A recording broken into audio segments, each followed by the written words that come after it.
Hey, this is Missy Hyatt, the Walking Riot, and I say that you need to save with Conrad. Jim Ross told me, you need to go with Conrad. He'll save you money. And he did. You guys helped me out great. And when I refinanced it and paid off everything, my payment was only $8 more a month. I probably saved at least over $30,000. They make everything so easy for you. Go to Save with Conrad if you want to refi your mortgage or anything with your mortgage. Just go to Save with Conrad.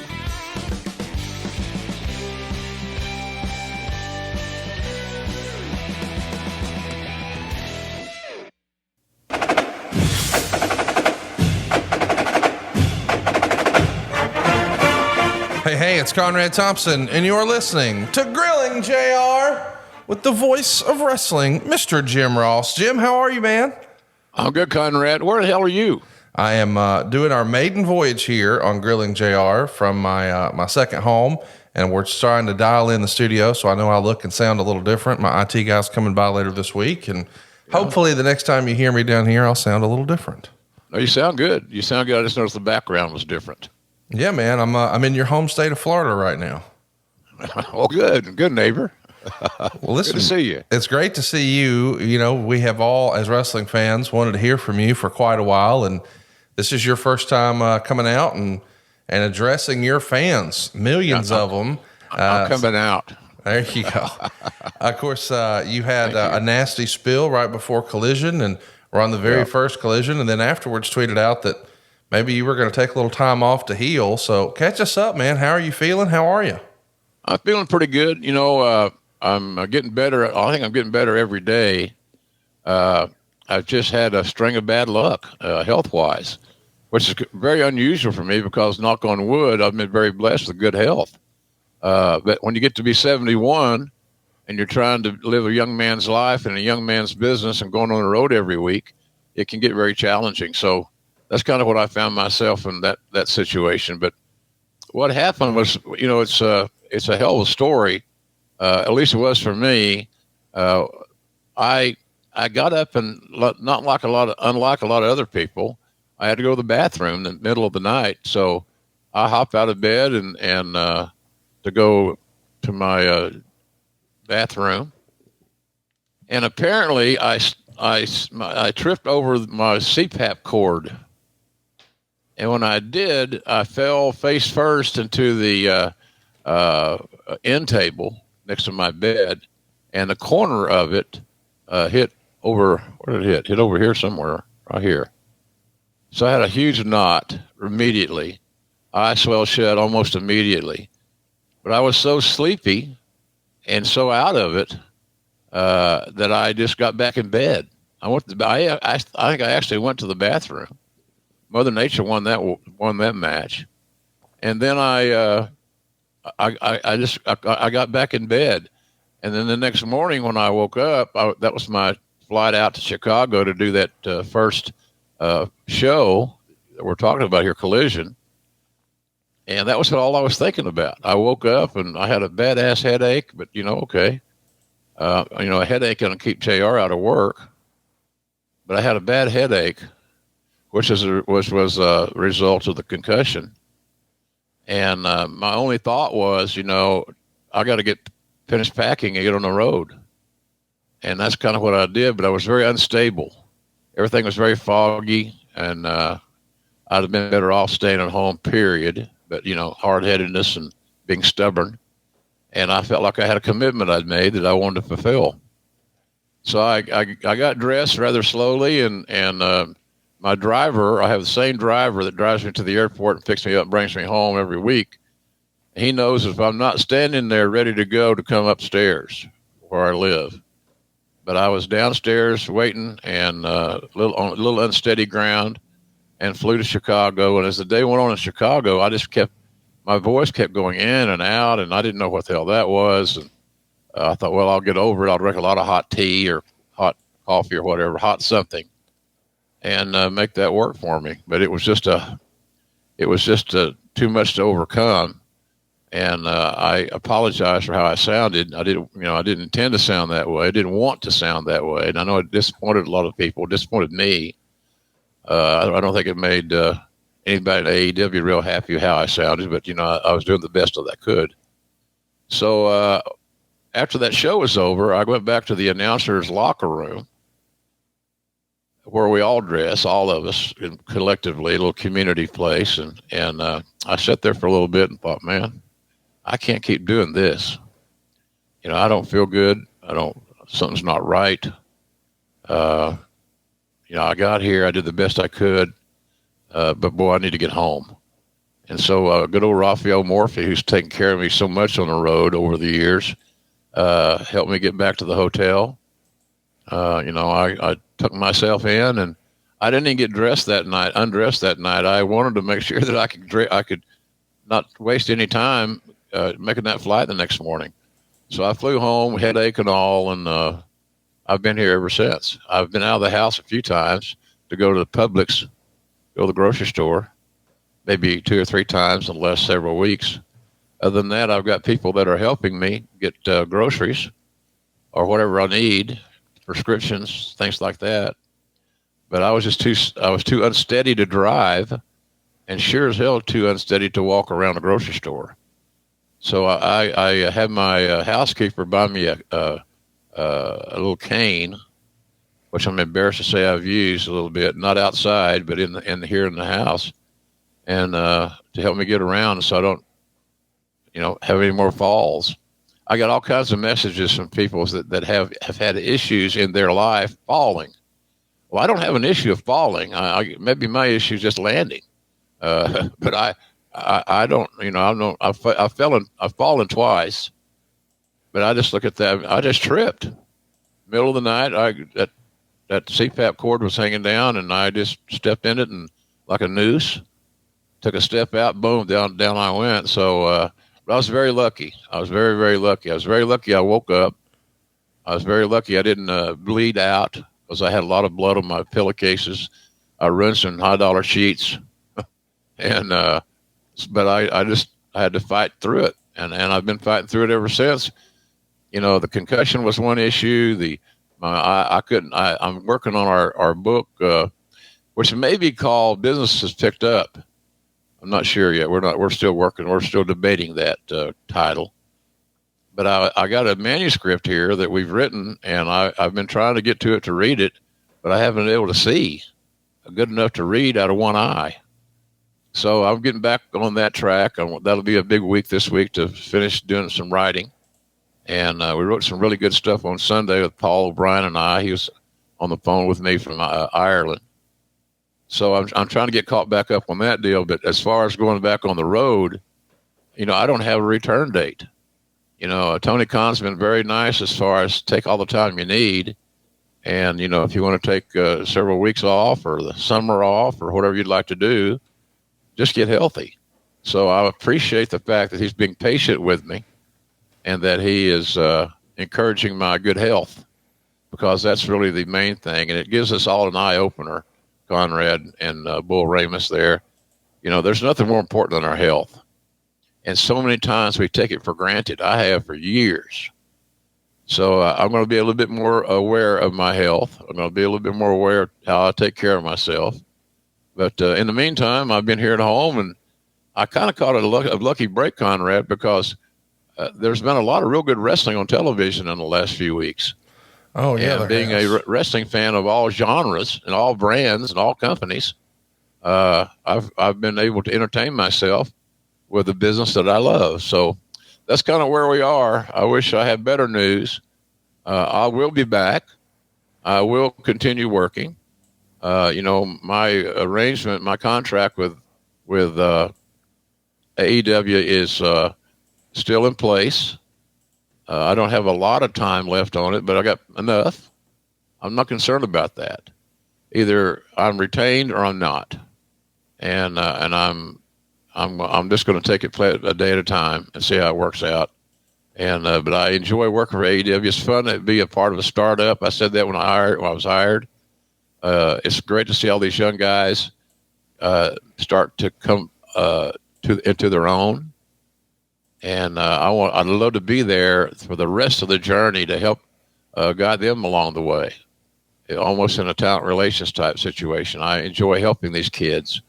And I can tell you, Conrad, what's heartwarming is not only the outpouring of affection and support from everybody in our audience, the Ad Free Network, and everybody else is how many of the kids in AEW and WWE have reached out to contact me and to talk to me and to wish me encouragement and hurry back and things of that nature. So that's kind of where I am at this point. Well, man, I'm glad to hear that you're on the mend, and it certainly sounds like you've got a good plan and a good support system. If you don't mind me asking, I mean, do you attribute the unsteadiness afterwards, like you mentioned in the hospital and on the way to Chicago? Do you think you got a concussion or something like that in the fall? I'm pretty sure I did. Yeah. Okay. Headaches, blurred vision, just unsteadiness, just kind of out of it, like getting your bell rung in a football game. I wasn't right for a while. Right. So I attribute that to it. My mistake I made was just being hard-headed and stubborn and going to getting on that airplane on that Saturday morning and flying to Chicago. It was bad call. I should have backed off, should have stayed home, and I didn't. And I just thought I was doing the right thing for the company and the fans and myself, but it was the wrong thing for all of us. I should have stayed home. I should have got more. I got doctor's care. The great thing about living here in Jacksonville, we have great doctors. The Mayo Clinic is here. I've been there several times over the course of my skin cancer treatment. So I'm living in a good area, but I should have taken advantage of those facilities and gone straight there, or got a call that's called the ambulance.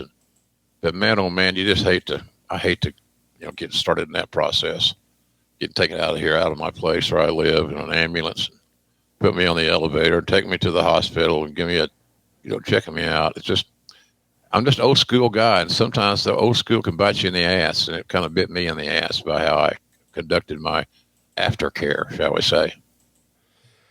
Well, I'm glad you're feeling a little better, and I'm glad that maybe you have a handle on things. Do you think this is just something where, you just take your time, let that eye heal, and maybe we all just start to feel a little better in the coming weeks? I mean, that's certainly the going plan, right? Well, I can still, it is. It is the going plan. I can see out of my right eye. Where's that at? It's over here. So this is not even sore anymore, but it's all black. It's still black and blue a little bit. But I've had black eyes in football and horsing around and fighting and stuff as a kid. Getting a black eye as a kid was kind of a badge of courage. Absolutely. So I've had plenty of black eyes, so I didn't really think much about that. The only thing it is, it swells so quickly and so tightly that I couldn't see out of it, so therefore I couldn't read. If I can't read, it's hard to read a manuscript of a book that you really need every word to be what you're looking for. And thus far, that's been the case. We've written a hell of a book so far. I'm really, really happy with it. And I think people are going to love it. It's a lot of short chapters, 50 different submissions. I'm not talking about a figure four or spinning toe hold, but added additions to the text. So I'm just, headaches come and go. I think, but I do think I'm in general feeling much better. And I do plan on going back on the road. I just don't know when. And it may not be any time as soon as I like or as soon as others like. But at some point in time, we all have to come to the realization that we have to do what's best for our health. And I have not done that in my career all the time, to be honest with you. So I need to change that philosophy. I've never been 71 before. All right. I don't know how you're supposed to even act. I still act like a kid or a goofy young guy more often than not. And I'm not bragging about that either. It's just how I am. I've taken my health for granted, and I just don't pay a lot of attention to it other than taking my meds and hitting my checkups and getting all my vitals established and documented and all those things. So it's just time to be smarter And I haven't called my last wrestling match. I just don't know when the next one's going to be. Well, I can't wait to hear you behind the microphone again. It's a great time to be a wrestling fan. As you said, we've been treated to a lot of great stuff recently. I guess it makes the most sense. Let's just start at the top. You were there. Maybe it wasn't that night you were hoping for. The very first Collision, the Elton John theme song and the big fight feel and the return of CM Punk and the United Center and a super hot crowd. It was something else, man. When him and Joe were in there, it was electric. What'd you think of the first Collision? The look, the feel, all of that? Great atmosphere for sure. I was happy to see Kevin Kelly and Nigel McGuinness get work. They did a really swell job, and they're going to continue to do so. They have chemistry. They've worked together before. Nigel, as we know, has a very distinctive voice. He cuts through the clutter. Kevin Kelly has become a hell of an announcer. His work in New Japan over the years has really helped accelerate his game. So I'm glad to see him get back in the hunt, get back on the national picture, if you will. So those guys did a real good job. I was always scheduled to come in and do the main event. But by the time I got there, my damn voice was shot to hell. And I don't understand exactly why. I talked to the doctors. They said it could have just been the stress of your injury. Your body reacting to what it was feeling. Because, I shouldn't have gone out there with a concussion. I should not have gone out there with my head splitting. And you put these cans on, and you turn up the levels, and there you go. And it's a little daunting, as I like to use, daunting. So, but I thought the atmosphere was absolutely terrific, and the credit to that, it goes to the whole team. But certainly, a lion's share goes to CM Punk because the fans in Chicago love him. They knew he was going to be there. At least that was their thought, and they were right. And he electrified that place to CM Punk. So, and I thought those guys had a hell of a tag team match. One of the better ones I've seen in a long, long time. A lot of intensity. And, FTR and CM Punk, I think, Conrad, have good chemistry. Yes, I agree. They seem to cooperate and exist on the same level.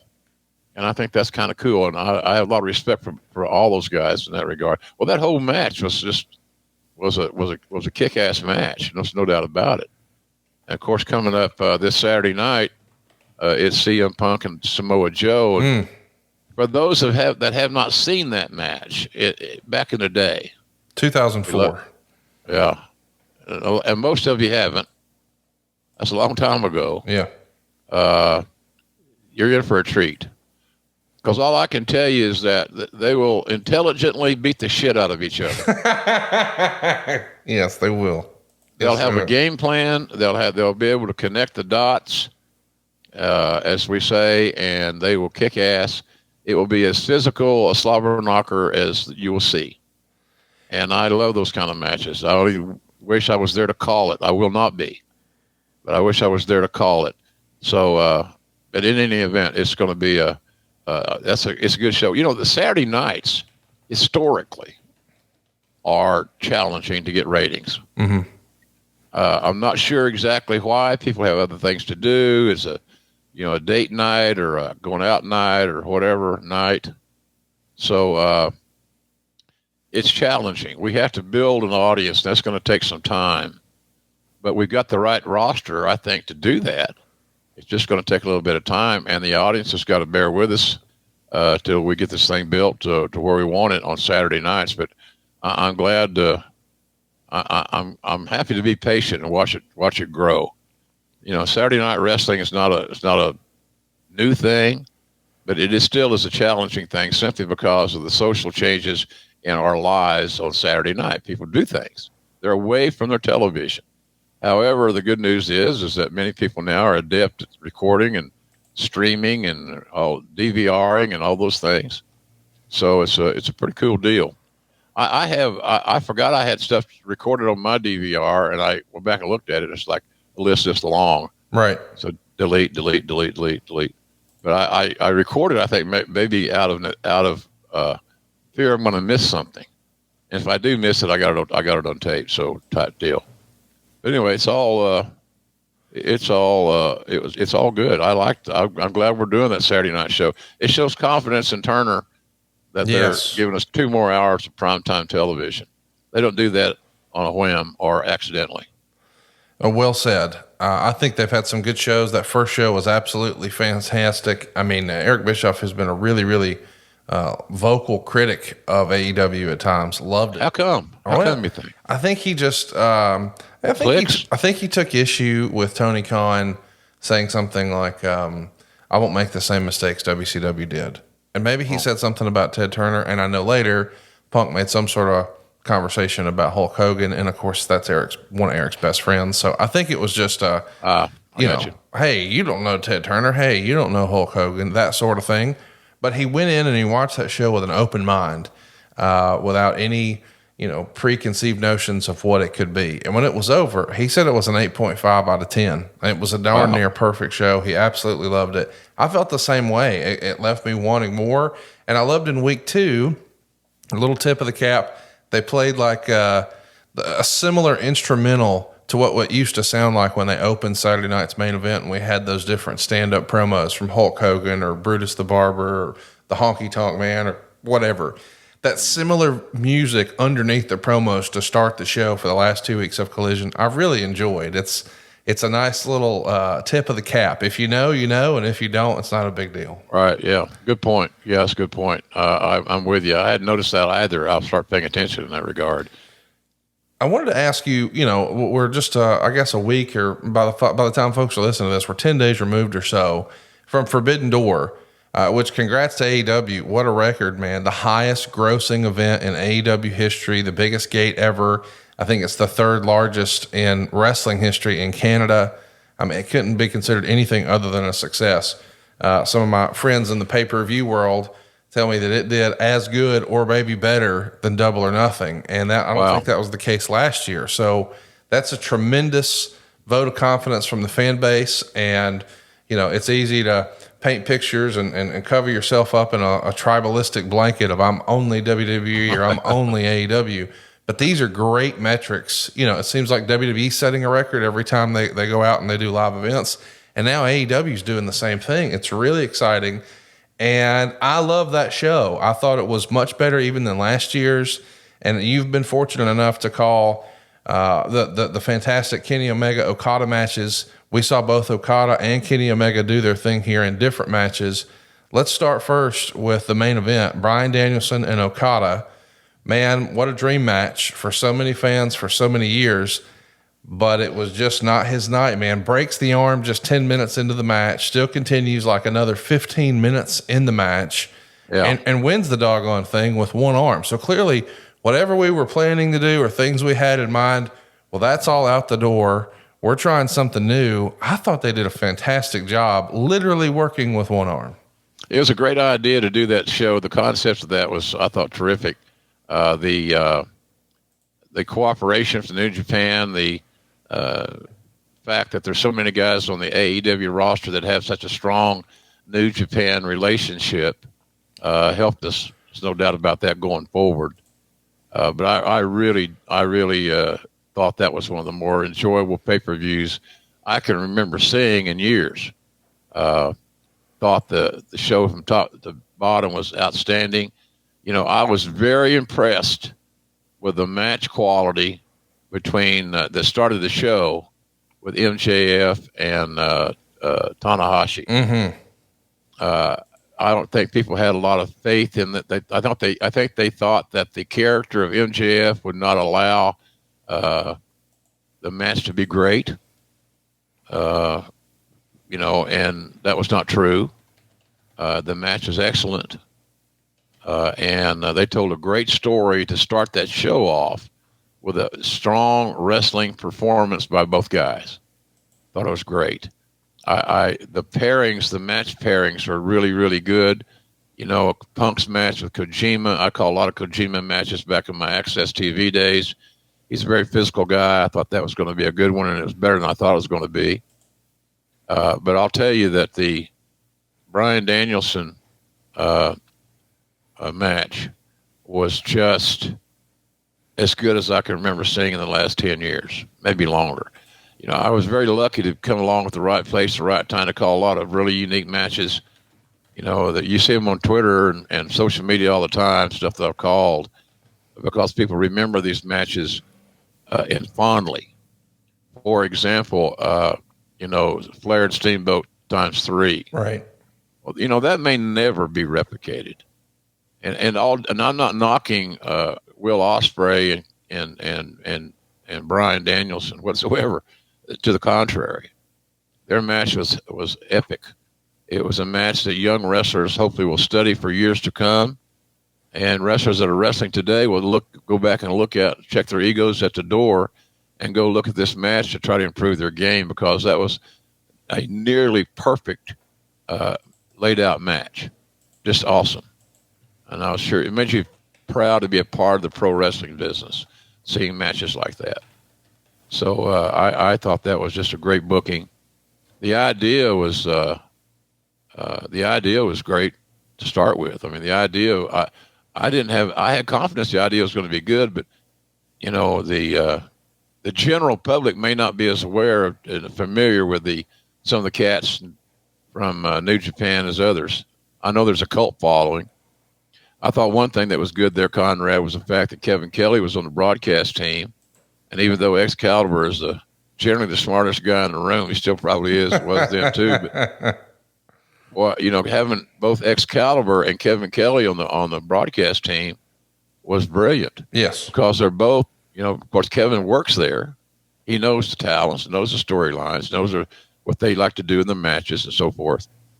And of course, Excalibur he's the consummate student of the game, and so that was a smart move. I don't know if it was intended, but it's a smart move, and it worked out really well for the enhancement, I thought, of the show. But I've been around, you know, I did Undertaker, Shawn Michaels at WrestleMania, and Stone Cold and Bret Hart at WrestleMania 13, and all these big matches. I saw something the other day on the ladder match I did with Undertaker and Jeff Hardy, where I think I said something like, "Climb the ladder, kid, and make yourself famous," something along those lines. Things that just pop out of your head. You're in the heat of the moment. But that would have been right there with all those. That match with Ospreay and Bryan. Bryan Danielson's what a gift he is to the business. What a gift he is to AEW. I think Bryan Danielson could write television better than anybody we got. I think he's got a great mind for the business. And I'm sure that going forward, his contributions will not be limited to what happens bell to bell. He's a great addition to the team. And that match was just, you know, it's one of the few matches I can tell you, if it was on television, Connie, I would stop and watch. And I can't say that about a ton of others. As many as on my dance card, I couldn't do it to that many matches, but I could. This one is the one that makes the cut. Okada and Bryan Danielson was incredible. I'm sure we'll see it again. Hopefully, we'll have a totally. Well, I said what I said. I said. What did I say? Recently, you said Danielson. I know what you were talking about, but recently you did mention Ospreay, which is where I was going next. I wanted to talk to you about the Omega Ospreay match. A lot of people consider it to be one of the best matches of all time. Even other folks are saying it might be the best match of all time. I watched it live, was absolutely blown away, and the folks I was watching it with sort of said the same thing. They didn't remember seeing a match that they enjoyed as much as that one. But the talk afterwards was less about the incredible match and more about a controversial move known as the Tiger Driver 91. Yeah. And Omega had a quote that just came out this week in an interview with Uprocks. "That's what I do. There were a number of things that were designed to elicit a response from people, whether it be positive or negative, but I wanted to take people on an emotional roller coaster. Hopefully it leaves fans questioning, is he okay? It's all about the match. We're battling in that ring, and I want you to go along for the ride with us. If they thought everything else in that match was just the worst shit they've ever seen in their life, but that one moment I got them for a second, he's not going to kick out, he's not going to get up, they better get the gurney, call in the fucking airlift, that's perfect. If I had the whole match of those type reactions, even better. It's all part of my job. It's all part of my profession. These are the things that I take a lot of pride in. And I think that why, when we're in this match, there's a lot of physical and mental preparation that goes into it, because I was really preparing myself to wow the crowd to this kind of level. People that wanted to shit on something, or people that want to frown on something, for people that want to say, well, if it were me, I wouldn't do that. I didn't get where I was by being able to do things that everyone else could do. I realized and I recognized that I do have special talents that maybe not everyone else can do. Without revealing too much, I think a lot about my health. I think a lot about life after wrestling. I think a lot about my current life. I think about next week's Dynamite and the week after that. I would never do something I didn't trust in myself performing 100%. So there's Kenny's formal response. I want to know what you thought of the match, what you thought of the move, and what you thought of this controversy as a result. Oh, my God. Well, first of all, I apologize because I was talking about earlier about Okada. I got the guys turned around a little bit. Yeah. I know who they are. Again, I'm a little foggy, folks, so now's a good time to knock on my door and sell me some shit. I ain't saying no to nothing today. I love both those matches. And one would have a hell of a time following the other. Yeah. But they both could. There were no other matches on that card that could follow those last two. So pick your poison. Omega is something else. I didn't see as much of Kenny until I started working for Access TV back in the day and doing their New Japan matches. You know, he was kind of off the radar. Right.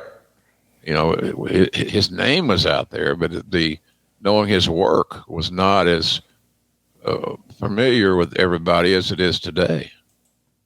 But when I saw him, I met him. I was surprised that he wasn't bigger than he was, because he wrestles bigger than he is. Yeah. If that makes any sense. He wrestles bigger than he actually is. And I found him to be extremely intelligent, very respectful, and a classy kid. And he's become one of my better friends in the whole company. And I think the world of him. So, good dude. Match was unbelievable. You kept wondering, okay, now where are you going? Now where are you going? It's like having a set of spots, and you get through them, and you exhale, and now we got to do a little restart or kick it back, hit the restart button. Those guys rarely kick the restart button. It was a seamless progression of never-ending movement and physicality. Mm-hmm. I thought it was just absolutely phenomenal. And it was something that veteran wrestlers that wrestled on big shows this weekend, like WWE show, there's not anybody on that card that can't learn something from watching Kenny Omega at Forbidden Door. They're just not. We all can learn something. The announcers, myself, all of us, we could all learn things by watching another guy tell his story. Because depending on what our job description is, it is our responsibility to tell the story, especially an announcer, to understand what this talent's trying to do, pay close attention, and tell his story, or her story, as it may be. So I don't know. I don't know how. I don't think I can't remember, Conrad, in all the years I've been doing this, watching two matches on the same show as good as the matches involving Bryan Danielson and Kenny Omega at Forbidden Door. They're absolute classics and will live forever. As long as wrestling's in an audio vehicle, those two matches are never going to die, and nor should they. Well, Jim, let's run a timeout right now and talk about one of our day one sponsors, and maybe your personal favorite sponsor. Of course, I'm talking about Blue Chew. Boys and girls. I knew you were going to say that. I knew you were going to say that. It really works, man. I mean, I've been putting on a show down here. I bet you have. I bet you have. Well, I'll say this, and here's the only thing that people just need to understand and remember. One thing, It works. It works. Even in my darkest, my haze, my concussion-induced haze, Blue Chew broke through the clutter. Oh, wow. There we go. I like that. Yeah. So it was, thank God. I needed it. Well, and here's how well it works. I mean, I don't want to point any fingers, but that's how JR got the black eye. He got overexcited. Bam. Yeah. That's where we are. Boys and girls, Blue Chew has the same active ingredients as Viagra, Cialis, and Levitra, but in chewable form and at a fraction of the cost. You can take them anytime, day or night. So you can plan ahead or be ready whenever an opportunity arises. And the process is simple. You'll sign up at bluechew.com. You'll consult with one of the licensed medical providers. And once you're approved, you'll receive your prescription within days. And here's the best part. It's all done online. So no visits to the doctor's office, no awkward conversations, no waiting in line at the pharmacy. Blue Chew's tablets are made in the USA, prepared and shipped directly to your door, all in a discreet package. But there won't be anything discreet about your package. And as my friend Jeremy says, it's like what JR calls his Tiger Driver 91, all right? You might get a concussion. You might need to check with people after, all right?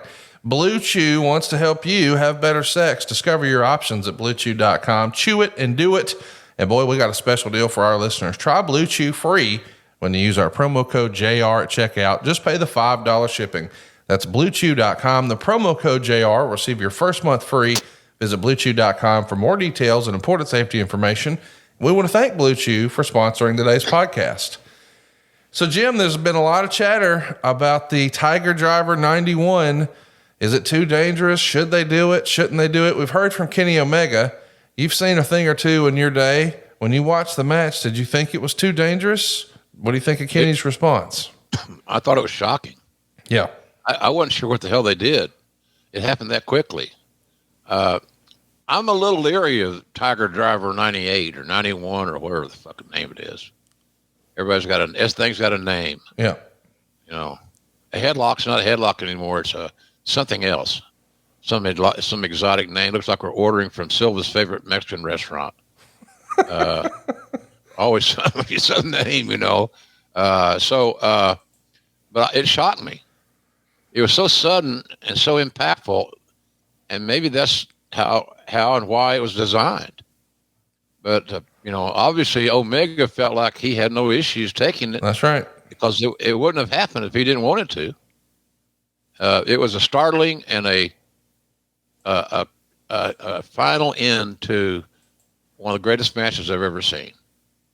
And so, but I don't know that we're going to see the Tiger Driver 98 on a regular basis. I don't have any idea, yay or nay. That's up to the talents. And a lot of talents probably be a little bit leery of taking it because it's a two-man deal here. It's a team effort. So if you got a lot of faith in the person delivering it, we may see one more here, there, and yon. But other than that, shit. I don't know. It wouldn't be something I'd want to do. Of course, at my age, just getting in and out of the chair is a big issue today, and walking. So I got mixed feelings about it, to be honest with you. I got mixed feelings about it. It worked immensely in that situation, but it is a little bit, it is dangerous. There's no doubt about that. There's not much. Here's the deal. My philosophy is you want to eliminate as many reasons to not do it as you can. You want to make sure that you're erring on the side of caution if you can. And there was no caution in that move. Omega will argue that point because he successfully got through it. It didn't kill him. It didn't screw his neck up. But I will tell you, the finish worked.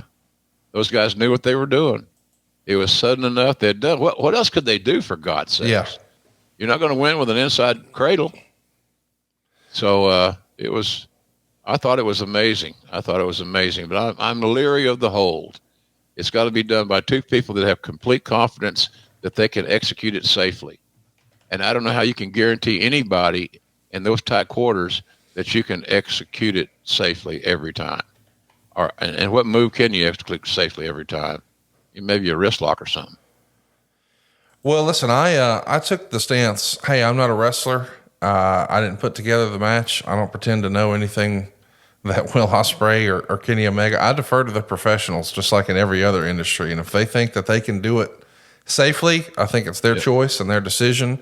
We've seen some really bad accidents happen, almost as freak accidents. I mean, look, just a couple of matches later, you saw Bryan Danielson break his forearm. He was more seriously injured than Kenny Omega was, and it wasn't a fancy move. It was just a regular elbow drop, and things happen. So I'm saying all that to say I understand that we need to protect their performers, but I think that's up to them. To me, that's quote unquote wrestler business. I don't need to have an opinion on that. And in today's world, protecting the boys is challenging because it starts with the boys, and the boys are fearless and they feel like they have no, they got 10 lives, and I hope they do at least. But it was challenging, but it was a hell of a finish. I mean, if you try to figure out what kind of finish can we do, it's like the finish in the Bryan Danielson Okada match. Jesus Christ Almighty, that came out of nowhere, and it was so real and so organic, and it worked. It worked, which is kind of cool. So it's up to the talents. But I'm with you. If they think they can pull it off, both people. Yes. Think they can pull it off, then, good luck to you. But boy, oh boy, eliminate as many margins for error as you can. Don't increase your chances of getting hurt because you took an extra chance. Yeah, I mean, and I think too, the precedent we don't want to set is that becomes just a transition move. I mean, once upon a time, the super kick or the diamond cutter or the DDT. The DDT, the pile driver, these were big time finishers. And now, it's just one of many spots in a match. I hope we don't start seeing that in every match. I think, if guys want to dust it off every now and again as a storytelling device, that's up to them. But I don't want this weekend a bunch of guys on the indies to, hey, let's just try it. How about let's not? Let's leave it. Let's try it outside on the floor. No thanks. No thanks. That's ideal. And speaking of stuff like that, our old friend Darren Drozdoff passed away a few days ago and got hurt in the ring on a power bomb, I believe it was. A running power bomb, yeah. And that's a lot less dangerous than this 98 business. Yeah. It just is. But you never know. And I've visited Draws a few times over the years. If I was in the neighborhood, so to speak, what a positive guy he was, neat guy. I was in the office. I showed that video where I was sitting there at McMahon's office, in his office, where he was imploring Draws to puke. He's gonna. Yeah. Then showing off his great acting skills again. And I don't know that he ever puked anything good. That sounds horrible. So, but he sure gave us the effort, and he was allegedly, according to what the boys were saying, and which I relayed to the old man, is that he could puke on cue. So, not all the time, but in any event. But he was, we had him aligned with different guys, and he was going to be a road warrior. There was a lot of hope for Droz. Yes. But he's such a sweetheart of a human being, a big, fast, 270-pound athlete, a lineman that didn't have any problem getting his hand in the dirt and being a horse. So a great athlete at the University of Maryland, and Godspeed for him and his family. But the penalty he got for that accident, that miscue, he paid for every minute of every day for the rest of his life. And every time you'd see him, he had a positive attitude. And I don't know how in the hell that he did it, because there's no way. I'm not man enough, and I'll admit it fully right here, right now. I'm not man enough, I don't think, to be able to withstand. I don't know if I would have lived that long. I don't know if I could have handled living that long under those circumstances. So I just want to mention that. You just never know when you're going to get hurt. And when you do the pile driver or whatever the hell, what's it called again? Something. It was a running power bomb. I think they probably called it a Liger bomb. If I was Excalibur, I'd probably call it that. Yeah, he should. I mean, he knows the names of all this stuff. Like, I learn something every time I listen to him on commentary. Oh, he's brilliant. Yeah. Excalibur's a brilliant announcer. Yeah. And he's a great student of the game. He's taught me a lot as far as hole recognition and names of holes that are maybe to some of us in our demo that are a little bit, it's a little bit out of our purview, shall we say. Excalibur knows all that stuff. He's like this generation's Mike Tenay, I think. Yeah, guys, that's a good way of describing it. And then when you throw, like I said a while ago, on the Forbidden Door with all those New Japan guys on the show, you adding Kevin Kelly to Excalibur was brilliant. Yes, very much so. They're the best two announcers that I know that could have done that job. Nobody I know could have done it any better with the talents represented as they were. Let's talk about a tweet that came out, I don't know, about a week ago now, from our friend Alan on Twitter. He brought up a great point to sort of differentiate and describe the different styles of wrestling according to Chris Hero. He writes that also Chris Hero is the best. We agree. Chris Hero explaining pro wrestling style so succinctly. Japan is a struggle through sport. Mexico is a marriage of pageantry and acrobatics. British/European is physical and mental chess.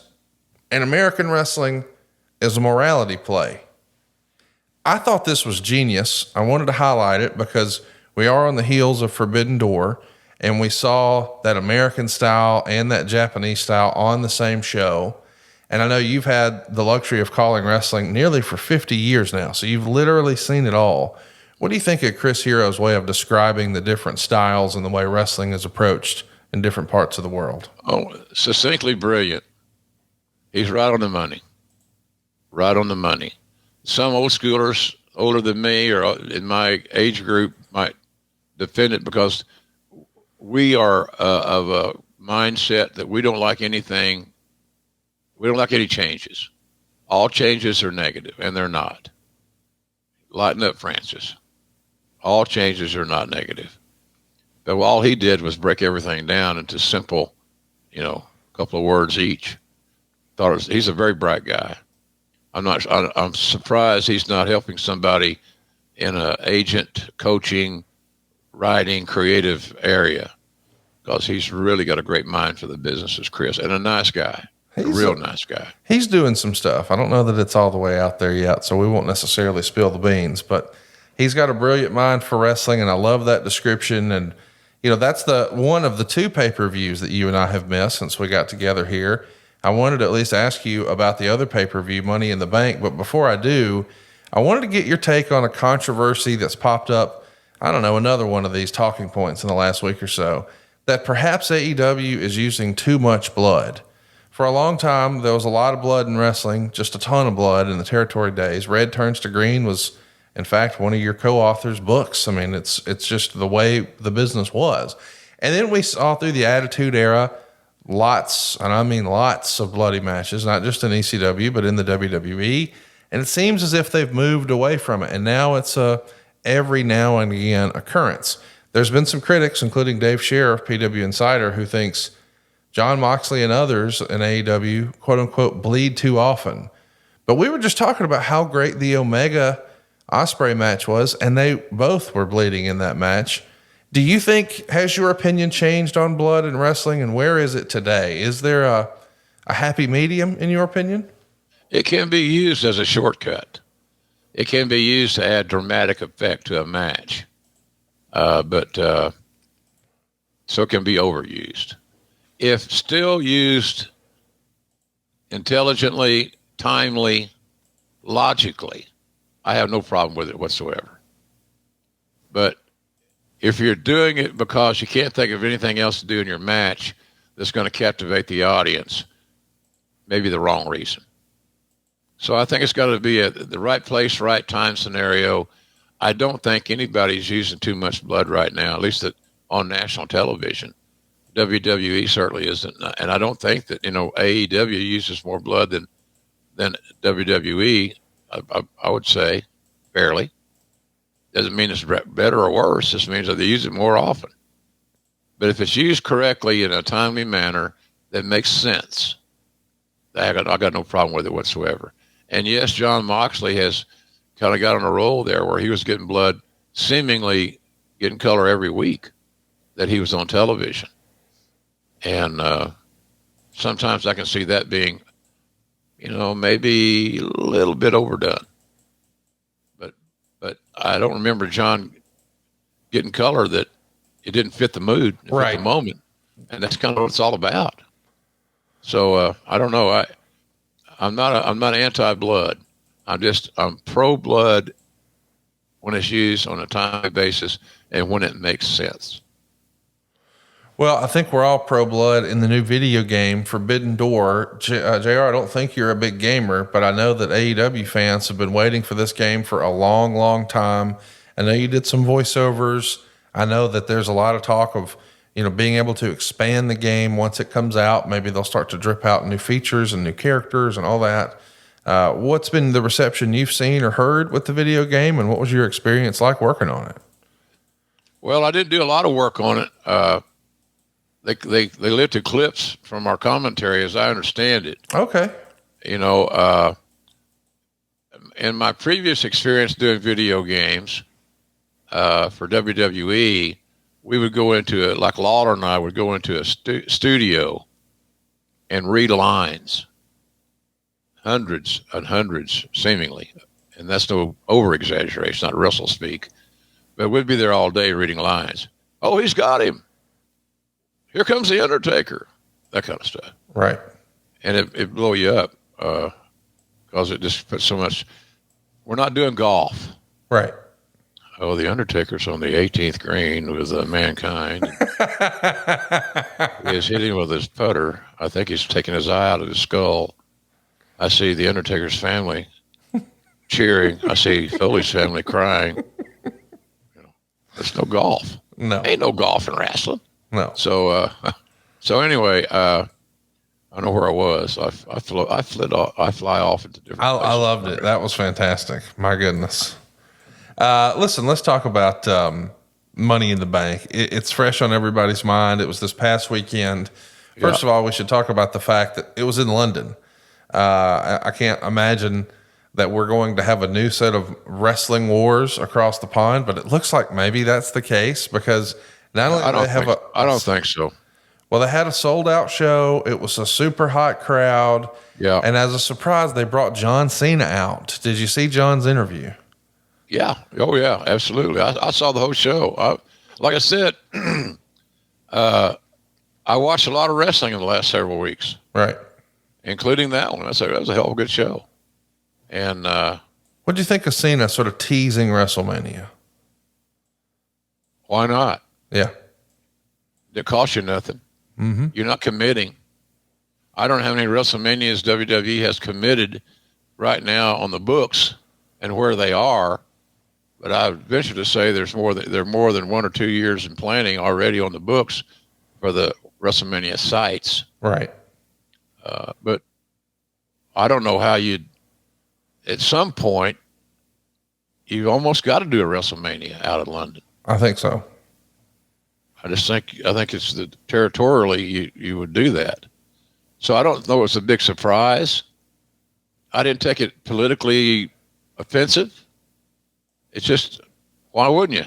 Right. Why wouldn't you go out there and talk about the biggest event? And you got a full house there. You got 19,000 fans, I believe they said, was on hand. It's a territory that's been well promoted and cultivated over the years, going all the way back to SummerSlam 92. So why not? Why not? So it didn't bother me a bit, quite frankly. I was surprised to see John. I think they were too. Oh, yeah. And it was a well-kept secret, which was nice. Yes. So, because those are hard to come by in wrestling these days. But and John got a great reception. The audience, which is always your primary focus is how well is the audience entertained and how happy do they seem like they are? Are they getting their money's worth and hopefully more? and I'd say they got their money's worth and more on Money in the Bank. When we first started, I think I was around in the early days of Money in the Bank. I never thought it would live as long as it has, but it's a really unique concept. It's a cool little way of getting a title match and adding some suspense and things of that nature. So I thought that was a hell of a show. And this, this Heyman-led, people can say what they want. Paul Heyman's creative fingerprints are all over the bloodline. The bloodline. Yeah. No doubt. And I say that in all great respect and admiration.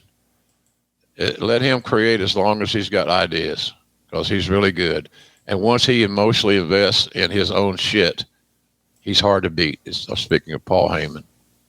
So the only thing I heard, the only thing that pops in my head in the last several weeks of watching all this wrestling, too goddamn many pronouns.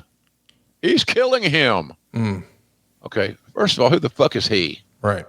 And by the way, who's him?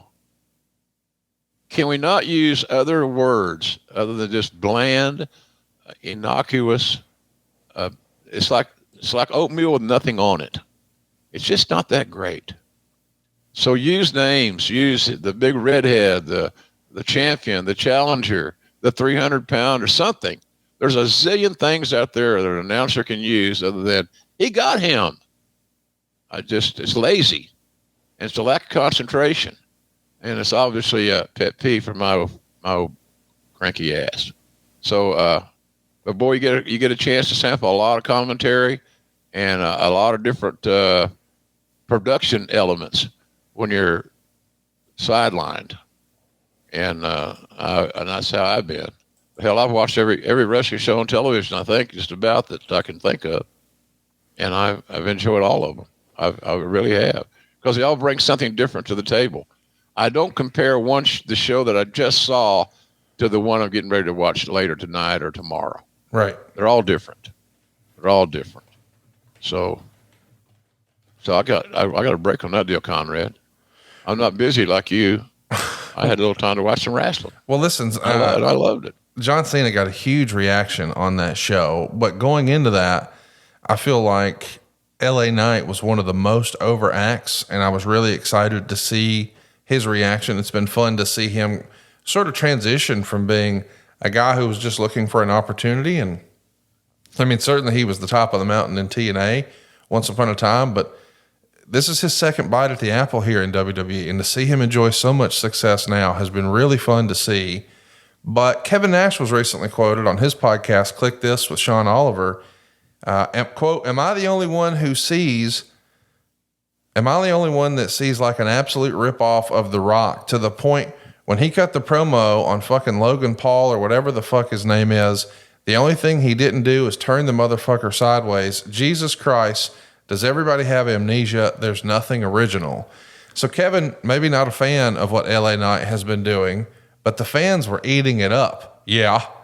And it feels like everybody borrows from somebody in wrestling. Like, sure they do. Superstar Billy Graham certainly influenced Dusty Rhodes and Ric Flair and Hulk Hogan and et cetera, et cetera, et cetera. So I'm curious, right, what do you think of LA Knight? Too much of The Rock or just right? The first rendition of him, I thought he was a good-looking kid with a nice athletic body that was playing the role of a pro wrestler. Mm. That's what I thought in the first incarnation of LA Knight. He's had a transformation since then. He was out of WWE. Now he's back in WWE. On his second tenure here, I think he's been much improved. And he's a different cat. So, but he seems to be getting over. And that's really all that matters. He's getting over for whatever reason it may be. It doesn't matter. He seems like he's getting over. And how WWE will utilize him in the future, now that he's getting over, is going to be fun to watch.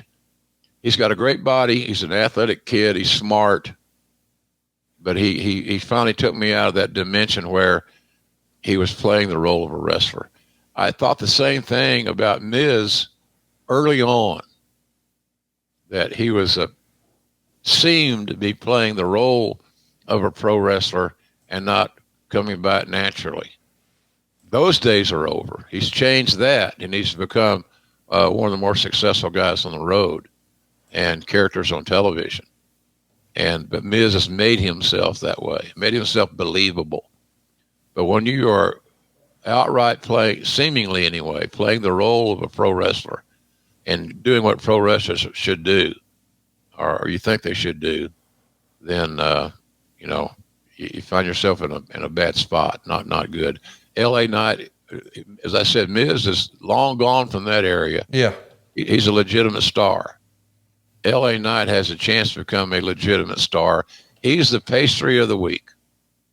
He's the sweet of the week, and so we'll see how he's treated and how and what he does on his own to make himself better. It's not all up to the company and the writers and the producers and so forth. It's you come back and go walk by those mirrors and notice that's the guy right there that makes it work or not work.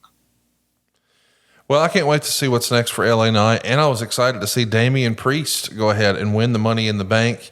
I've been really excited to see his progression, from, I guess, 18 months ago or whatever it was now, tagging with Bad Bunny at WrestleMania and then joining Judgment Day. It feels like he's just been on a crazy upward trajectory. Of course, earlier this year in Puerto Rico against Bad Bunny.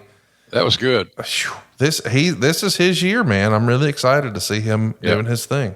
That Puerto Rico thing was a good outing for yes, for him. He brought out the best, and Bad Bunny protected him, and that's what you got to do with these celebrity participants. You got to protect what they can't do. Don't call things they can't do, or don't call things they can't do well. So he's had a good year. This is his breakout year. So now run with the ball. Where are you going to go with it? Again, these guys get these breaks and they get put in these positions that are really cool. But it's all dependent upon what are you going to do with your opportunity. So now the kid's got the Money in the Bank briefcase. How well are you going to perform based on the assignments that you're given for television time? I say the kid's going to do great. He's got a hell of a look. Big, long, rangy, athletic-looking guy. I think, now's the time, kid. That's all I can tell you. Now's the time. Don't forsake your opportunity. That goes for anybody. Well, we know that Ronda Rousey is making the most of her opportunity. The rumor and innuendo is that she's got a hard out of her contract coming up. So it seems like she's going to be finishing up, and certainly it seems like the tag team combination of her and Shayna Baszler is finishing up. I expect Shayna will hang around. I hope so. But man, maybe they've got a big match and a big feud to carry us through SummerSlam. I'm not sure when the contract is up, but Ronda Rousey got a lot of eyeballs and a lot of attention for WWE, and clearly a big fan. It's going to be unique to see how they quote unquote finish her up here in WWE. No? Yeah, it is. She's earned her keep. She's earned her keep there. She's done a great job. Ronda has. The fact that she's such a great fan helped all that transition. She's a cool chick, one of the coolest chicks I've ever known in my life, and so much fun to be around. One of the boys, so shall we say, sexy one of the boys, but she's really. I think she just wants to be a mom and be a wife. Isn't that something? Yeah, she's been burning at both ends, and I'm sure one of the things that she's had to figure out how to make time for is how to make sure she had her dietary supplement routine and all of that handled. AG1 is what JR and I recommend. We are big fans of AG1. We actually started using it before the pandemic here in my household, and my wife uses it right before she goes to the gym every morning. She feels like she's more productive there. I started using it before I went to work. And man, I just feel like I don't get as burnt out. I'm focused longer. I think a lot of us have had that late afternoon crash before where it just feels like, man, I don't know how much more I can do. I'm just mentally exhausted. If you feel that way, man, AG1 has really helped me in that regard. So listen, let's talk about what it requires. 1 scoop and a cup of water. That's it. And you're going to be giving your body the nutrition it's craving. If you're really trying to cover all of your nutritional bases, maybe you want to support your immune system. Maybe you want better digestion or better clarity or better recovery. Maybe you just want a supplement that tastes great and you're like me and you don't like taking pills or vitamins. Well, this checks all the boxes. I'm talking about AG1. It's going to help with sustained focus and improved digestion and better mental clarity and focus. It checks all those boxes. And the reason it does is because it's like a daily multivitamin. It's got all your minerals. It's your pre and probiotics for your gut health, the adaptogens, and a greens blend. And all of that exists in just 1 simple scoop every morning in a cup of water. That's it. Think about that. And I've been asked all the time about the one thing you could do, like the one sponsor. What's your favorite? Well, the only non-negotiable in my household is AG1. My wife absolutely loves it because it supports the energy, the focus, the strength, the clarity. Think about it, guys. 75 high-quality vitamins, probiotics, and whole food source superfoods. We think of it as like our all-in-one nutritional insurance. I think you will too. And if you are looking for a simpler, effective investment for your health, try AG1. We're going to get you 5 free AG1 travel packs and a free 1-year supply of vitamin D with your first purchase. Just go to drinkag1.com/JR. That's drinkag1.com/JR. Check it out. You'll be glad you did. drinkag1.com/JR. So, Jim, let's talk a little bit about the rest of the Money in the Bank show. Of course, we saw Cody Rhodes dispense of Dominic Mysterio. Nice match. Nice match for what it was. Man, how much growth over the past 12 months or so have we seen from Dominic Mysterio and, for that matter, Rhea Ripley? It feels like they are on a whole nother level just from last year this same time.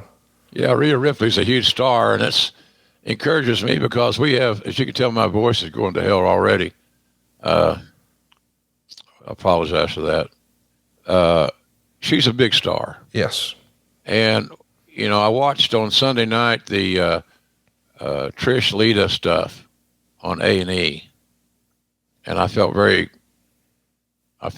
moved by all that because I signed them both, and they weren't on the top of anybody's list. They weren't 5-star prospects. They had not become superstars in the Indies. I met them at different places, different times when I was the EVP of Talent Relations, and we brought them in. And of course, the rest is history. They were the first females in the main event at Raw, which I thought was great. That's a lot bigger deal than people are even still today, I think, giving credit for. If you saw how many pissed off wrestlers with testicles there were walking around when they found out they were not going to close Raw or didn't have the chance of closing Raw, you'd know exactly what I mean. What the hell's going on around here? You know, what's this? What's happening? But they deserve the opportunity, and they delivered, by the way. So anyway, I don't know where I was, but I really believe that was kind of cool stuff, and so I apologize, Conrad. I lose my thoughts. All good, man. Listen, let's talk about Seth Rollins and Finn Balor. I thought they had a fantastic I was going to say Rhea Ripley has become a huge star. Oh, yeah, for sure. And what encourages me about that is we have some females in AEW that are this close to breaking out and climbing over that barrier. And it's going to be really interesting between now and the end of the year. I believe that between now and the end of the year is going to be one of the more eye-opening times in pro wrestling history. The television contracts, the monies that are being paid, the earnings the talents are making, a lot of financial stuff in play right now. And I think that between now and the end of the year is going to be a real telling time that people will be writing books about, quite frankly. And I'm not exaggerating. I believe that it's just going to be a really interesting time. And for AEW, because of events like Wembley Stadium, let's not forget Wembley Stadium has legitimately sold over 60,000 tickets. Yep. And unless you know information I know, and I'm sure you do, I don't have a clue what's on the card. No, they haven't announced anything. You're right. Not announced a match. Yep. So they haven't backed themselves into a corner. As far as we've announced this for the show, and now we've got to book around it. We have to book around anything because they haven't announced anything. They've announced the AEW brand. And then you add another pay-per-view or so in this calendar year for AEW. You announced the Arthur Ashe business. There's a lot of opportunities there to make huge positive steps forward for AEW, and I think that's what the whole team is focused on. Let's continue to build our momentum and build this year where we can end the year with a tremendous amount of momentum, and that's where I see us going. I'm very optimistic about that. Again, you got these young kids, whether it be Jungle Jack Perry or the champion MJF or Darby Allin or Willie Hobbs. I think the world of, God damn it, this is another one of my problems. I think the world of Ryback. Did I say Ryback? You mean Wardlow? Wardlow. Yeah. You ever do that? Yeah, all the time. All the time. Confuse names. Wardlow I love. But all these guys are taking positive steps toward the finish line. The first finish line of getting over the top and getting over. And so there's a lot of, I left out names, Orange Cassidy. Sure. One of my favorites. So there's a lot, but they continue to grow. Look at the House of Black. Mm-hmm. I love that group, boy. House of Black's really, they're the shit. I think they're really good. And of course, then you got the good old Blackpool Combat Club. A lot of things are building. And that's why I think the rest of this year is going to be very telling for all promotions. Yes. And we're going to see a lot of growth between now and the end of the year. Well, we're also going to see the evolution of this Bloodline storyline. Boy, it came to a head at Money in the Bank. I want to get your take on this. The Usos beat Roman Reigns and Solo Sikoa. And most folks would assume if that was going to be the outcome, Solo would have been the one to take the pin. Instead, we saw Jey Uso hook Roman's leg, and Roman dropped the first fall that he's dropped since December of 2019. That was way back when FTR was standing in the ring with him. I mean, that's how long ago that was. 3.5 years ago, December of 2019. Nice run. Whew. Nice run. Yeah. I know that we say a lot in wrestling these days, Jim. You hear it all the time. Wins and losses don't matter. Well, sometimes they do. They do. That's bullshit. Yeah. That's when somebody usually doing the job says, oh, it doesn't matter. Right. You know it matters. And they know it matters. It's all a matter of the execution. That's the whole bottom line. Well, it's the best told story. This brotherhood stuff is the best told story since the Attitude Era. Nothing comes close. And those guys have all done a good job. That's why I was singing the praises earlier of Paul Heyman. Sure. He's all over this thing. And giving him the ability to book an angle and a storyline. And I know there are others that are contributing. Don't get me wrong. It's not a one-man band thing.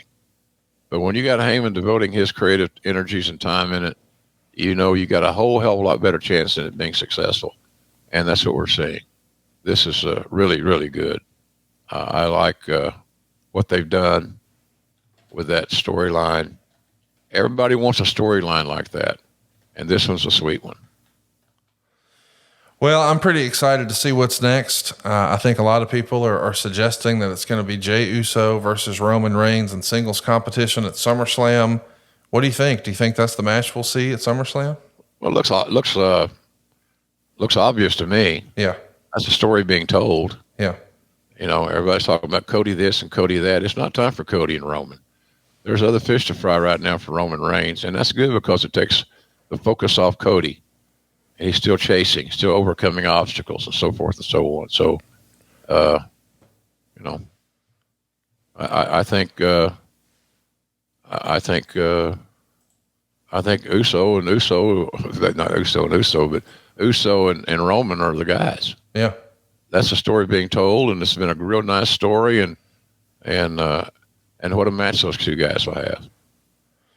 Well, I'm pretty excited. There's a lot of fun stuff coming up. As a reminder, the end of this month, the end of July, we're going to get SummerSlam. Of course, AEW has Blood and Guts right around the corner. The end of August, we've got the Wembley Stadium show. And then we've got just a week later, All Out is going to be coming to Chicago. And as part of that, StarCast is back, Jim. This will be our first StarCast since last year in Nashville. We're back at the home of StarCast, where the very first one was back in 2018. We even helped bring CM Punk back into wrestling in 2019 in that building.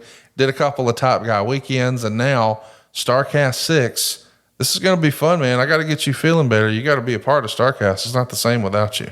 Oh, I appreciate it. I saw some great pictures from your event in Huntsville. Yeah, thanks, man. We had a great time, and it was Top Guy Weekend, a part of AdFreeShows.com, and we raised a lot of money for charity. Eric got a new haircut, $13,500 to St. Jude's.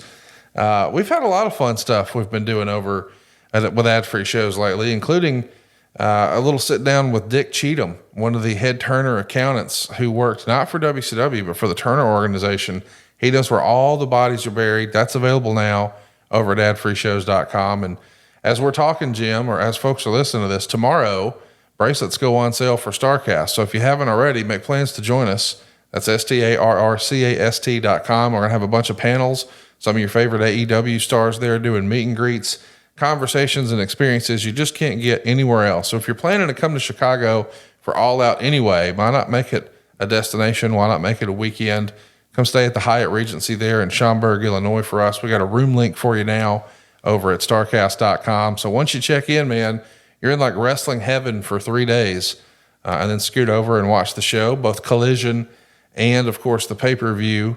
And I can't believe this is real, Jim, but in just a couple of weeks, I'll be headed to Iowa, my first trip to Waterloo, Iowa. And of all the things to go for, I'm going for the National Wrestling Hall of Fame. Somehow, some way, they're awarding me the Gordon Soley Award. There's only been 2 recipients of that, Jim. Gordon Soley, a fella named Jim Ross, and now somehow me. How in the world is this possible, Jim? What in the world? Under the table cash. I love it so much. That's one of my favorite events I have been able to attend over the years. The Thez Hall of Fame there in Waterloo. They treat you like family. It's amazing. It's casual. It's just terrific. So congratulations, Conrad. There's a lot of real good dudes that have been signified as Hall of Fame members and award winners and so forth and so on. So it's well deserved. I'm happy for you, but you're going to find that there's no better people no better wrestling fans to be around than you're going to find in Waterloo, Iowa. It's just tremendous. It's affordable. The museum is amazing, and I saw on those that Trish and Lita were looking for memorabilia, Mae Young stuff, things of that nature. They made a trip to Waterloo, and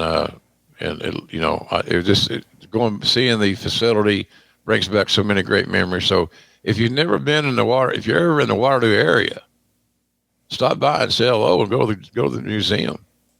If you have a free weekend and you want to enjoy being a wrestling fan around other folks that are good people and good wrestling fans, check this out. Go up there and see Conrad. Look, if I'm able to travel, I'll be there, but I'm not making any promises right now. But I wouldn't want to miss this at all if I was healthy. Well, I appreciate you saying that. I do want to remind everybody what a great value it is. I'll have Silva throw the graphic back up here on our YouTube channel, but tickets are on sale now at nwhof.org. That's NWHOF, like National Wrestling Hall of Fame.org. J.J. Dillon, Jerry Briscoe, Joe Malenko, Wes Briscoe, Colt Cabana, Marty Jannetty, Bob Roop, Demolition Axe and Smash, Ken Patera, Thunderbolt Patterson, Haku, Bill DeMott, Les Thatcher, Ross Hart, Baron Von Raschke, Sin Bodie, John Nord, Tommy Rich, JBL. It's a who's who of pro wrestling. They're all taking their rightful place in the National Wrestling Hall of Fame. They've got actual wrestling matches, some panel discussions. I think there's going to be Colt Cabana doing live podcasts. Of course, we've got the actual Hall of Fame museum itself, meet and greet opportunities, something for everybody. I think tickets are just $130. That gets you access to everything, including the matches and the dinners and the banquets. It's a great value, and it's available now at nwhof.org, going down on the 20th, 21st, and 22nd of July. So just a couple of weeks away. Man, there's so much going on this summer, Jim, between the Hall of Fame and Blood and Guts and SummerSlam and Wembley Stadium and All In and All Out. My goodness. Yeah, it's going to be fun. It's a fun summer. I got to get well, man. Yes, you do. I got to get healthy. I'll show you about my voice. You know, it's been a while since I got back on the headsets, but I don't sound great, and I'm just breaking up because I don't have the ability right now to get through this voice thing. So, but it'll work out. You know, I'm a fighter. I'm not gonna. I don't back away from challenges. If I can beat cancer, I can goddamn sure beat this. Amen. And roll Tide to that. Well, Jim, we love you, man. We're so glad to hear from you. Thanks for taking some time to catch up with us and keep everybody abreast of what's going on. And by the way, Conrad, I got a bunch of action figures signed at the jrsbarbecue.com website. There we go. And they're selling like crazy. So if you're thinking about getting one, there's not many of them left, but I signed them. The action figures, cool deal. The JR's Red Ass Hot Sauce is catching on, but we still, our number one seller is still JR's Original Barbecue Sauce and the all-purpose seasoning. You can't live without that if you're going to cook on the grill or the stove. So, but business has been decent. It's been good. People grilling. It's time of the year to do it. So best time. It costs nothing. It costs nothing to look, as I heard somebody say once. And so check it out, jrsbbq.com. We've had a couple of issues with shipping. They're to do with the shipping, like the mail, things like that. I'm sure you can understand that. Sometimes you can't do anything about it until you find out there's a problem. Then you go to work and try to solve it. So that's what we've done, and so we want to take care of our people. They take care of us. It's got to be that way. Well, we're excited that jrsbbq.com is live and ready for action. You can keep up with all things JR on Twitter as well. If you haven't already, throw our show a follow and certainly follow JR. He's at jrsbbq.